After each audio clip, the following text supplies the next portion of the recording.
In a quiet village in Nkota, Malawi, 16-year-old Tariro sat by the firelight, her heart full of excitement. Tomorrow was the school's first ever dance, and she had waited so long for this day. Her friends had spent the afternoon braiding her hair, giggling and singing as they worked, their hands gentle and full of love. Tariro had no mother. She died giving birth to her, but her friends made her feel like she belonged. She had found an old dress in a wooden chest, faded but still beautiful, and it fit her just right. She twirled in front of the mirror, smiling softly, imagining the music, the lights, and the joy of dancing. But from the corner of the room, Machipo, her stepmother, watched with narrowed eyes. Jealousy burned in her heart as she saw the glow on Tariro's face. Tariro didn't notice. She was dreaming of the dance, of laughter and freedom. For a moment, the world felt kind. She lay down to sleep with her braids wrapped gently in cloth, her dress folded neatly at her side. She didn't know the night held something cruel in its dark corners, but in her heart, she was ready to shine.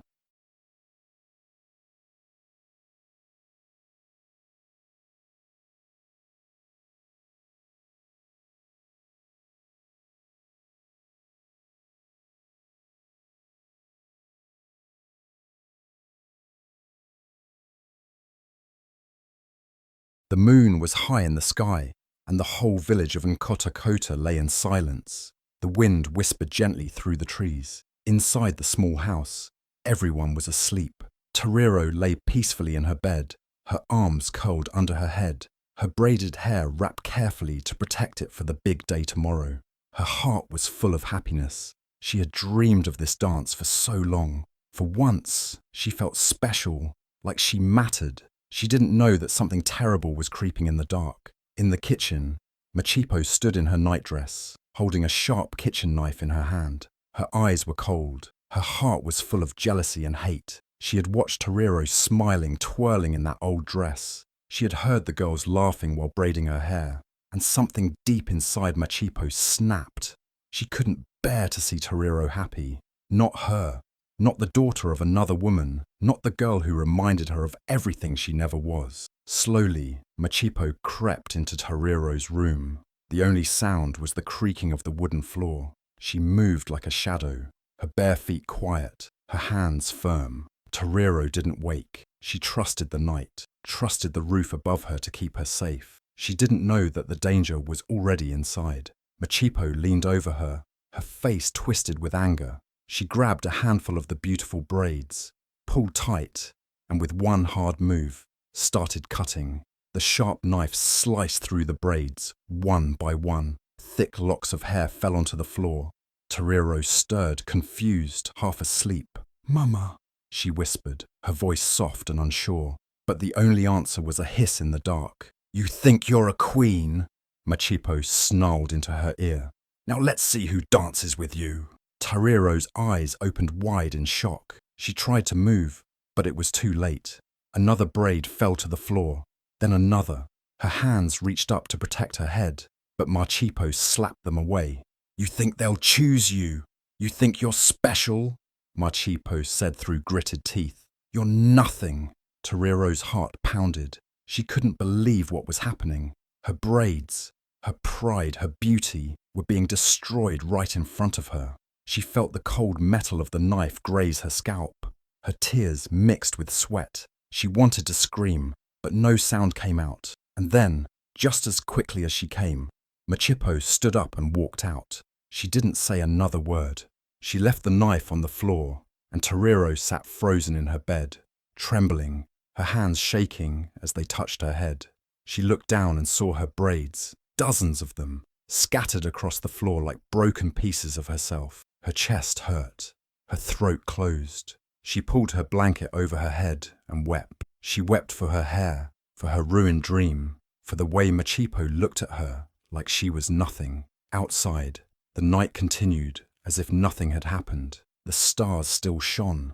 The wind still blew softly. But inside Tariro's heart, something broke. She sat in the dark for what felt like hours, rocking back and forth, her arms around her knees. Her scalp felt cold. Her chest was full of shame. She could still hear Machipo's voice echoing in her mind. "You think you're a queen?" She wasn't. Not anymore. Not without her hair. Not without her dream. When morning finally came, the sun rose like it always did, bright and golden. But Torero didn't move. She stayed hidden under her blanket, afraid to see herself in the mirror, afraid to face the world. She had been so close to joy, and in one cruel night, it was all taken away. But what Machipo didn't know, what even Torero didn't know yet, was that something stronger than sadness was starting to grow inside her. Not anger, not hate, but something deeper, a quiet fire. And soon, that fire would burn brighter than any braid ever could. The sun rose slowly over the village, filling the sky with soft golden light. Birds began to sing, and children's voices echoed in the distance. But inside Torero's small room, the morning felt heavy and silent. She lay curled up under her thin blanket, not wanting to face the day. Her eyes were swollen from crying, and her heart felt like it had cracked into pieces. She didn't want to move. She didn't want to see the truth. But then, a soft breeze blew through the window and lifted the edge of her blanket. Slowly, carefully, Torero peeked out, and there it was. Her braids were everywhere, scattered on the floor like fallen feathers, some still tied with the beads her friends had used the day before. Her hands shook as she reached for one. She held it like it was a part of her body, and in a way, it was. Her braids had been her pride, her beauty, a piece of her mother, a piece of herself. She looked around the room in silence, tears running down her cheeks. Then she touched her head and felt only patches of rough hair and bald skin. That's when it all hit her again, hard. She broke down. Her whole body shook with sobs. She covered her head with both hands and cried into her pillow. The dance was today, the day she had waited for, and now she was ruined. A small knock came at her door. Then it opened just a little. It was her little stepsister, Naya. She was only 8, with big kind eyes and a soft voice. "Torero," Naya whispered. "Are you okay?" Torero didn't answer. She couldn't. She just cried. Naya walked in and saw the hair on the floor. Her eyes widened, and she knelt down beside her sister. Gently, she put a small hand on Torero's back. "You're still beautiful," Naya said softly. Torero looked at her, eyes full of pain. "No, I'm not," she whispered. "Look at me." Naya didn't look away. She nodded and said, "Yes, you are. You're the most beautiful girl I know." Before Torero could speak again, Machipo walked past the door with a loud laugh. She didn't even try to hide it. "Let her cry," Machipo said, shaking her head. "She's not going anywhere today. Not like that." Torero sat up slowly, wiping her tears. Her heart was still broken, but her face began to change. Something in her eyes grew calm, cold but calm. "No," she said, her voice low but clear. "What?" Machipo stopped at the door. "I said no. I'm not staying home," Torero repeated. She stood up, still holding one of her cut braids. "You did this to hurt me. You wanted me to hide, but I'm not going to hide." Machipo stared at her, surprised. "And what will you wear? What will you do? Go to the dance looking like that?" Torero didn't answer. She turned back to her little sister. "Can you get Chiamaka for me?" she asked. "Tell her it's urgent." Naya nodded quickly and ran out the door, full of hope. Machipo scoffed and walked away, thinking Torero was just trying to be brave. But deep inside, something had changed in the girl. The shame was still there, yes, but it was no longer in control. Her sadness didn't disappear, but it was no longer the loudest voice. She looked at the mirror. Her head was a mess, uneven, patchy, hurt. But her eyes, they had fire. She cleaned the floor slowly, picking up each braid one by one and placing them in a cloth. She folded it and placed it in a box. These were not just braids. They were battle scars now. Within an hour, there was a knock at the front door. Chiamaka, her best friend, stood outside, holding a small bag. Her eyes filled with tears when she saw Torero's head, but she didn't cry. She hugged her tight and whispered, "We're not letting her win." And just like that, the healing began. Not with magic, not with perfect words, but with love, with hands that cared, with a friend who saw the queen even when the crown was stolen. Toriro was not going to let this morning be the end of her story. She would rise, and soon the world would watch her do it.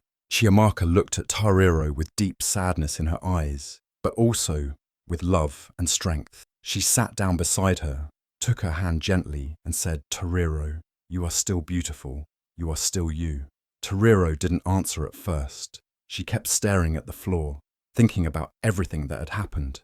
Her braids, her dream, her hope, all taken in one cruel night.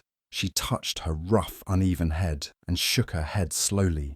"How can I go to the dance like this?" she whispered. "Everyone will laugh at me." "No," Chiamaka said quickly. "They won't laugh. They'll stare, yes, but not because you're ugly. They'll stare because you'll look powerful." Toriro looked up, confused. "Powerful?" Chiamaka smiled and opened the small bag she brought. Inside was a beautiful handmade beaded headpiece shining with bright colours: red, gold, black and white. It wasn't just pretty, it was bold, it was royal. She also pulled out a long piece of bright Ankara fabric, the kind women wore proudly at weddings, celebrations and dances. "If they took your braids," Chiamaka said, "then we give you something even better, a new crown." Tariro's eyes filled with tears again, but this time, not just from sadness. Something inside her heart began to rise again. She reached out and touched the beads slowly, as if they held magic. And maybe they did. Not the kind of magic that fixes everything, but the kind that gives a girl the courage to stand tall again. Chiamaka stood and walked to the small bucket of water in the corner. "Come," she said softly. "Let's clean your head.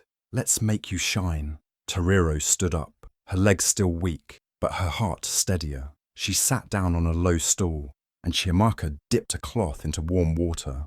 With gentle hands, she wiped away the dry tears and the pain. Then, using a small razor from the bag, she carefully shaved the uneven hair, smoothing out the patches. Toriro closed her eyes and let her friend work, the warm morning sun now touching her face. When it was done, Chiamaka stepped back and smiled. "Look at you," she whispered. Toriro slowly opened her eyes and turned to the mirror. At first, she hesitated, but then she looked, really looked. Her head was bare, smooth and clean. No braids, no beads, no silk ribbons, just her. And yet, she saw something different in her reflection. Her eyes were sharp, strong. Her face was proud. She was not the same girl who cried into her pillow. She had become something else, something stronger. Chiamaka walked over and carefully placed the beaded crown on Toriro's head. It sat perfectly, wrapping around her forehead like a warrior's symbol. Then she took the bright Ankara fabric and helped wrap it around Toriro's body. The colours danced in the sunlight. The fabric hugged her like a second skin, turning her into a queen. Toriro stood tall, looked in the mirror again, and for the first time that day, she smiled. It wasn't a big smile, but it was real. She nodded slowly. "I'm ready," she said. Chiamaka grinned. "Then let's go show them who you really are." The walk to the school dance felt like a walk through fire. People turned their heads as the girls passed. Some whispered, some stared, but Toriro didn't lower her eyes. She kept walking, step by step, like her feet were touching the rhythm of a drum. She held her head high. The beaded crown glowed in the light. The Ankara dress swayed with every step. She wasn't hiding, she was arriving. The music at the dance was loud, the air full of laughter and movement. But when Toriro walked through the school gates, everything changed. The music stopped, every head turned, and for a moment there was silence. But it wasn't the silence of mockery, it was the silence of awe. Boys and girls, teachers, even parents who had come to help, stood frozen. They looked at her, not with pity, but with amazement. Her skin glowed, her eyes shone. Her walk was steady, proud, and fearless. The room felt like it had opened just for her. Chiamaka stepped back and let her best friend shine. She had seen Toriro at her lowest, and now she was watching her rise. Toriro didn't smile wide. She didn't need to. Her presence alone said everything. She had no braids, but she had something even stronger now. She had her pride. She had her courage. and she had a new crown. The sun was starting to set as the school dance began. The small hall in the middle of the village was filled with bright lights, colourful cloths, and laughter. Music was playing loudly, and students were dancing, smiling, and taking pictures. Girls wore dresses made from every colour under the sun.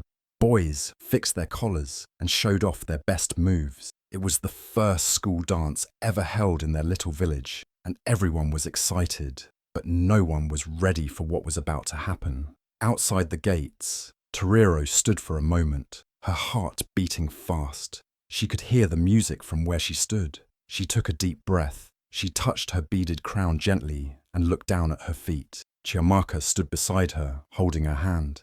"You don't have to be perfect," Chiamaka whispered. "Just be brave." Torero nodded, and then she began to walk.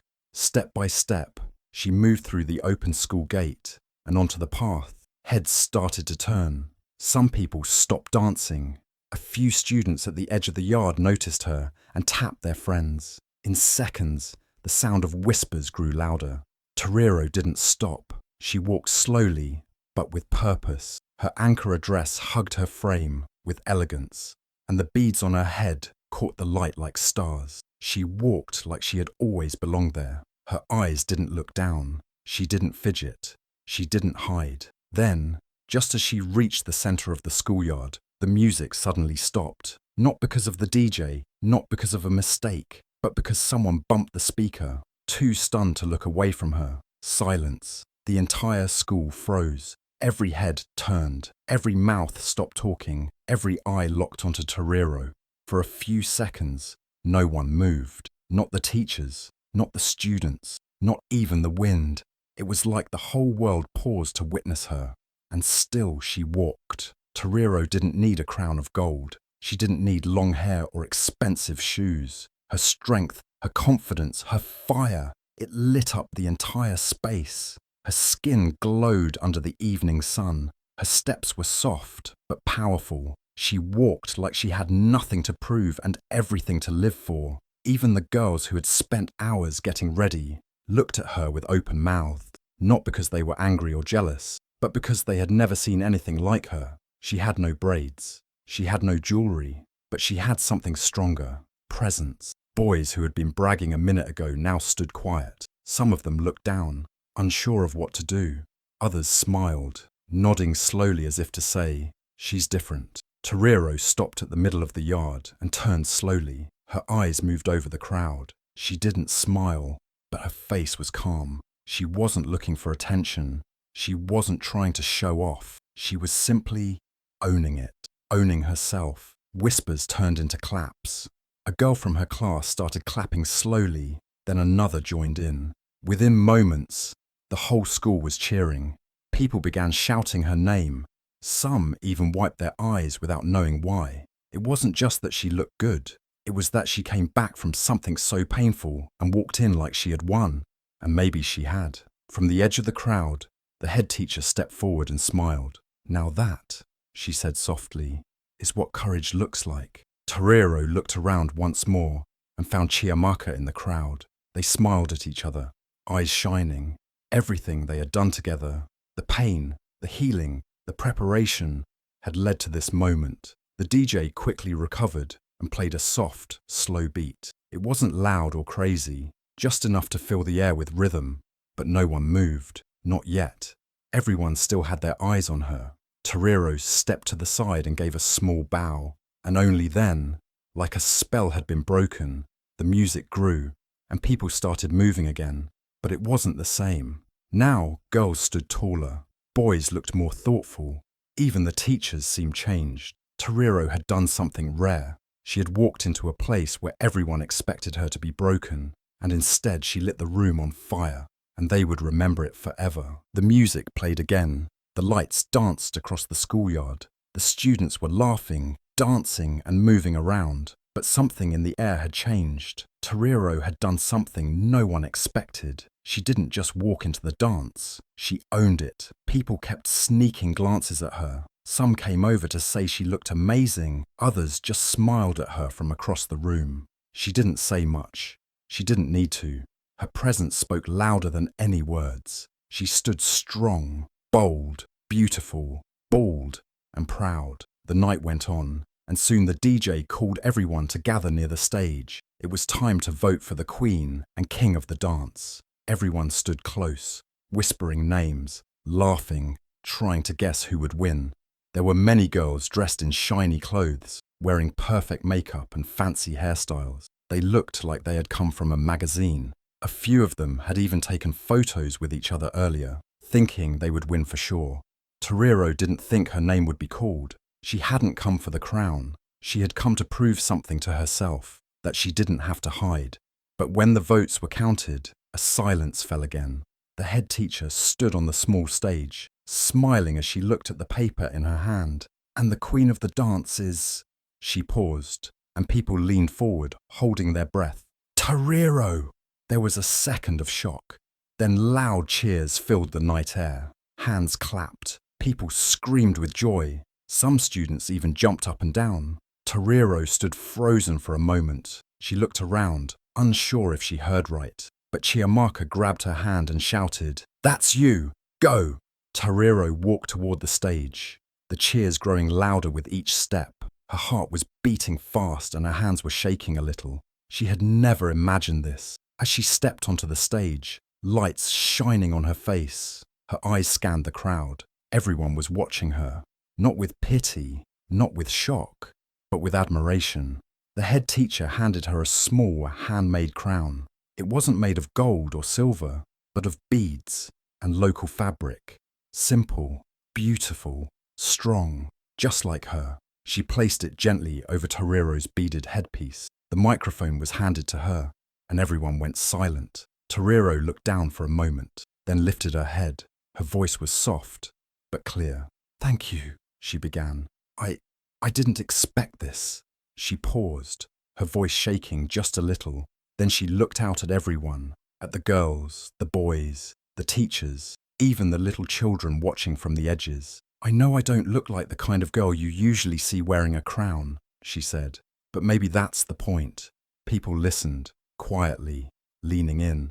"Last night, someone tried to hurt me, someone who didn't want me to be seen, didn't want me to feel beautiful or proud. They thought if they cut off my hair, they could cut off my joy, my courage, my worth." She touched the beads on her head softly. "But here I am, and I realize something. Real beauty is how you carry what they tried to break." There was silence, then a sound. One student clapped, then another, then the whole crowd. Some people wiped their eyes, some hugged the person next to them. It wasn't just the words, it was the truth behind them. Everyone had felt broken at some point. Everyone had been hurt, but very few had stood back up the way Torero had. She handed the microphone back and smiled. It was a full smile this time, bright, real, and proud. The kind of smile that comes not from winning, but from surviving. As she stepped down from the stage, dozens of students came to her. They hugged her, took pictures, told her she inspired them. Girls with their own insecurities said, "You made me feel brave." Boys looked at her with new respect. Even some teachers had tears in their eyes. Chiamaka stood to the side, watching it all. She didn't need to be in the spotlight. She knew her friend deserved every second of it. The night ended with dancing, laughter, and more music. But people knew, even as they danced, that something big had just happened. Not just a school dance, not just a crowning, a shift. Torero had shown them that power doesn't come from hair, clothes, or popularity. It comes from how you rise when someone tries to bring you down. It comes from walking into a room and saying, "I'm still here." And now, with her crown shining under the stars, Torero didn't just feel like the queen of the dance. She felt like the queen of her own story. Machipo sat alone in the corner of her small living room, staring at the old television. The screen flickered, showing the school dance. Laughter and music echoed through the speakers. Then, the clip began to play again. The same clip everyone in the village had been talking about all day. It was Torero, standing tall, crown on her head, bald, bold, and glowing with pride. Her voice filled the room. "Real beauty is how you carry what they tried to break." Machipo's hands clenched the edge of her chair. Her face turned pale. Outside her house, She could already hear voices. "That's the girl you shaved bald, right? She looks like a queen." She turned pain into power. Machipo quickly turned the volume down, but it was too late. The whole village had seen it. The whole village knew what she did. She thought cutting Torero's hair would break her spirit. She thought shame would keep her hidden. Instead, it made her shine even brighter. She closed the curtains, trying to hide from the world, but the whispers wouldn't stop. The girl you tried to humiliate is now the face of strength. And as the video played again, Machipo knew she would never escape that truth.